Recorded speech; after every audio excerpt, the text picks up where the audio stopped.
Hey guys, ArchieLuxury, and today guys I am continuing the series Who Wants to Be? How to Be a Millionaire. How to be a millionaire. Quick wristwatch check. How about this? A Patek Philippe 5035 annual calendar. Okie dokie. So today guys we're continuing the series How to Become a Millionaire, and this next step is spend less than you earn. Spend less than you earn. And I gotta be totally honest with you, so many people out there, they love the get rich quick schemes.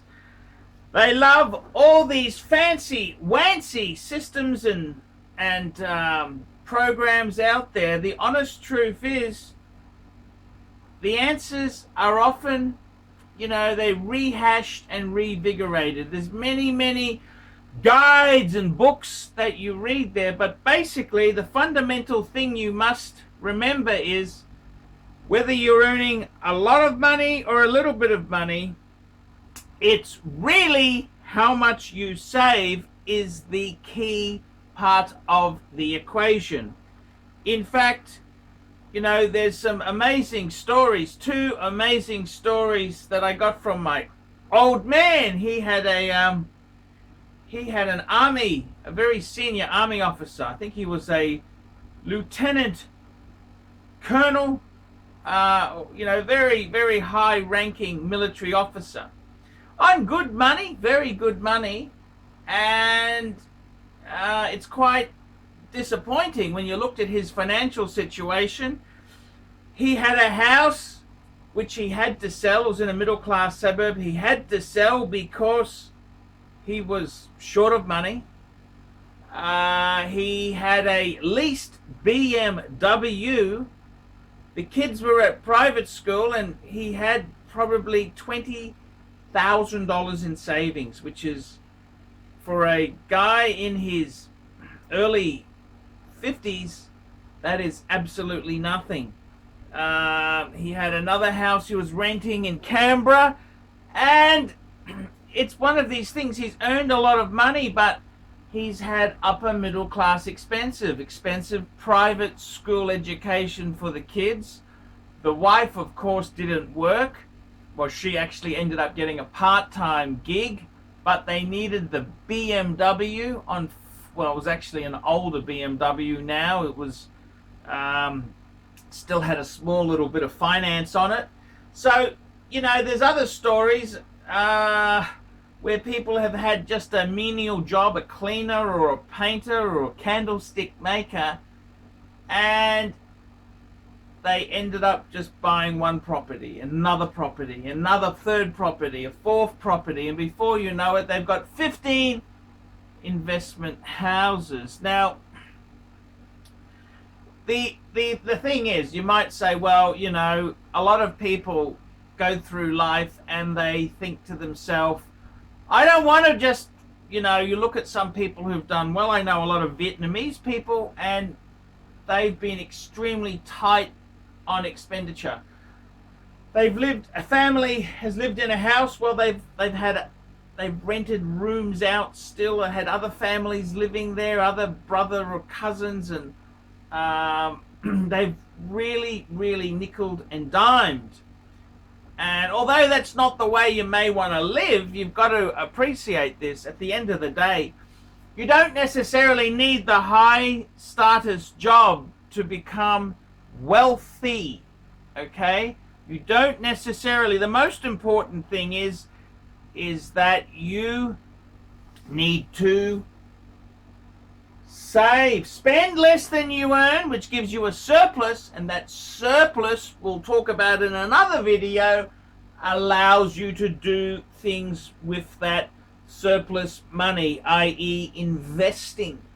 So the big there's some very simple rules in life. If you want to lose weight, you need to eat less and move more.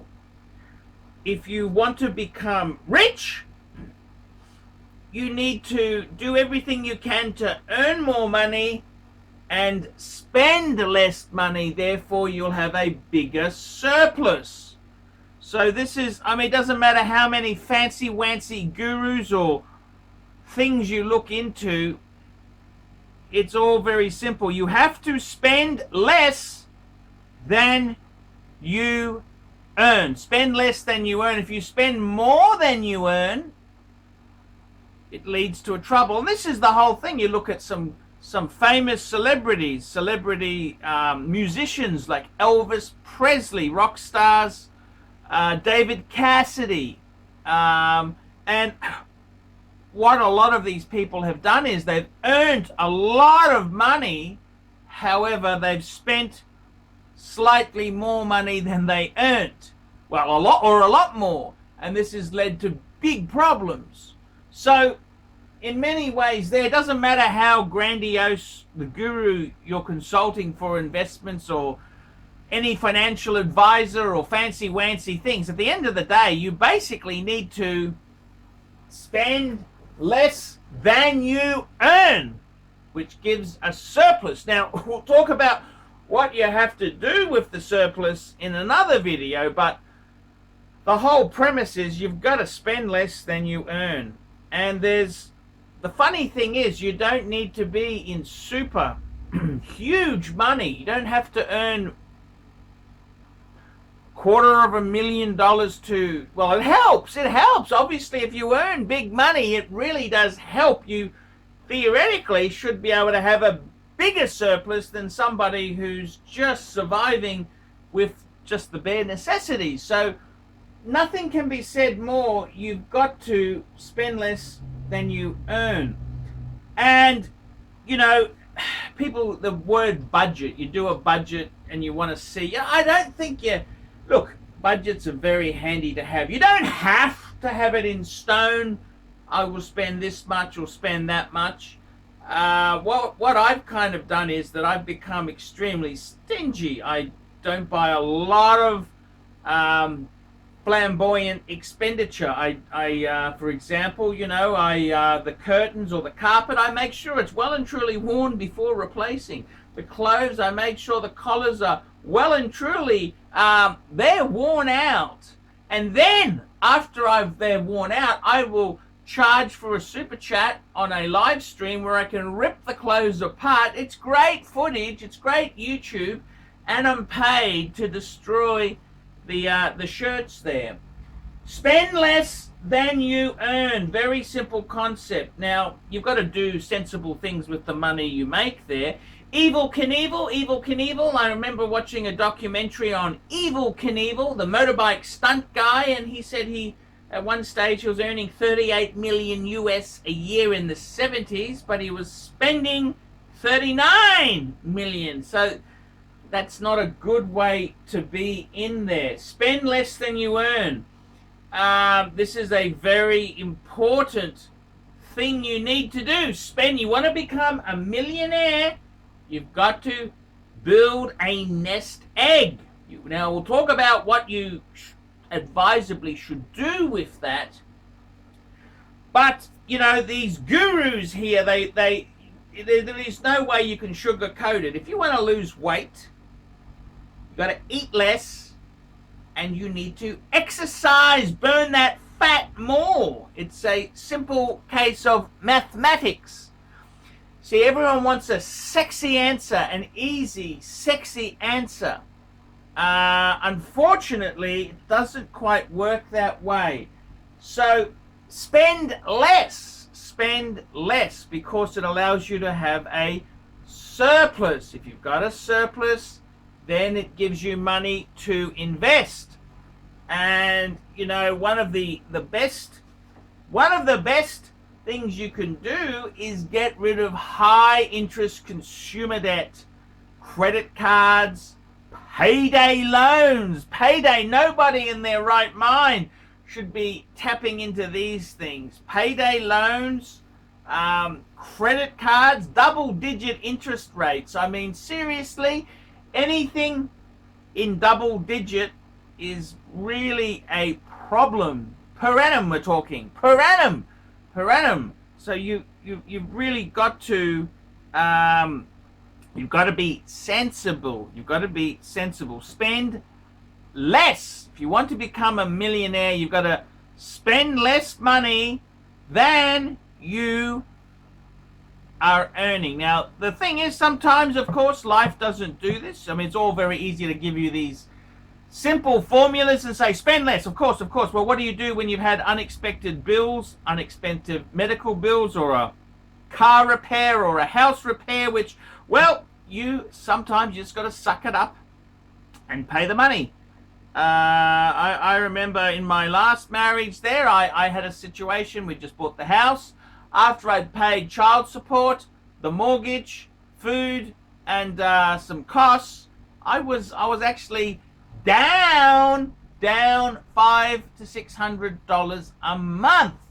I had a shortfall, and that's a bad situation to be in. Now, if it's a short term, in my case there, the wife was going to get back to work in a 12 to 18 month period. You saw an end in sight. You could manage and plan for it. But if you put your head in the sand, it was just you'd have to fund this shortfall.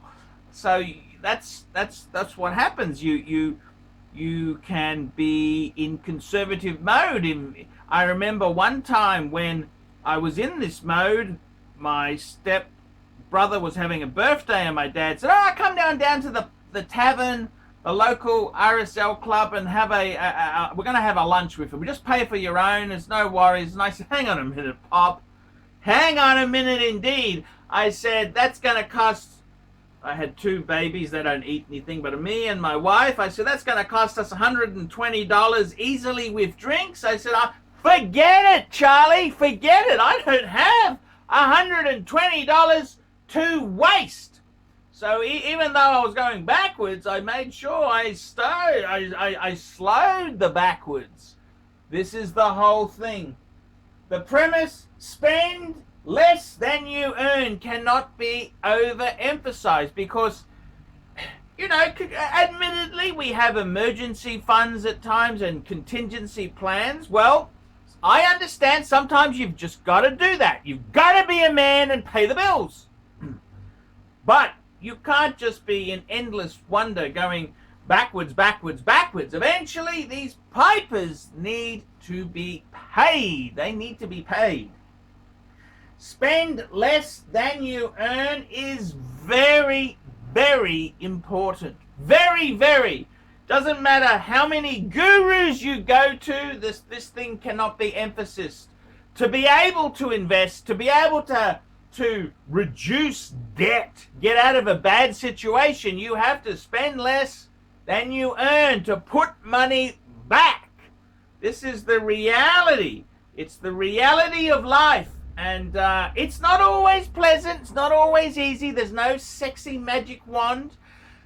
Spend less. If you want to become a millionaire, spend less than you earn. Spend less than you earn. You have to do that to create a surplus, which you can therefore invest, and it will then now, I mean, when I say, why do you want this surplus? Well, it's simple, because if you have a surplus, then you can save a deposit to buy your own home instead of renting.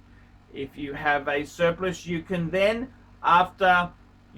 put money aside for investing, whether it's in retirement, 401 type things, or even just an exchange traded fund. You can buy some exchange traded funds, something like that, to put a bit of money away for a rainy day and to further invest and invest. So this is the honest truth there. Spend less than you earn. It can't be, it's not sexy, it's not ultraviolet cool, but if you want to become a millionaire, you need to start spending less than you earn. Okay, that's the second video in the series. How to become a millionaire. What do you think? Like, subscribe, tell your friends, put some comments below.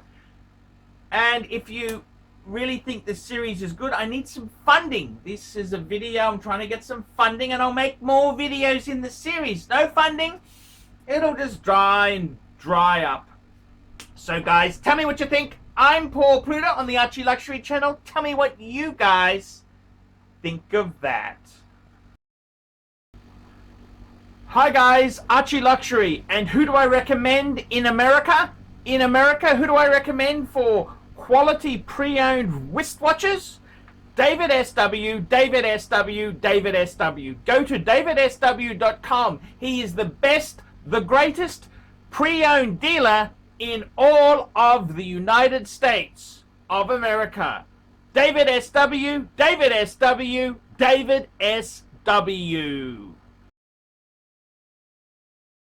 I want to promote KK Design, which is a San Diego-based interior designer who specializes in full-service residential and boutique-style commercial spaces from start to finish. Reach her and check out her work at www.katek.design.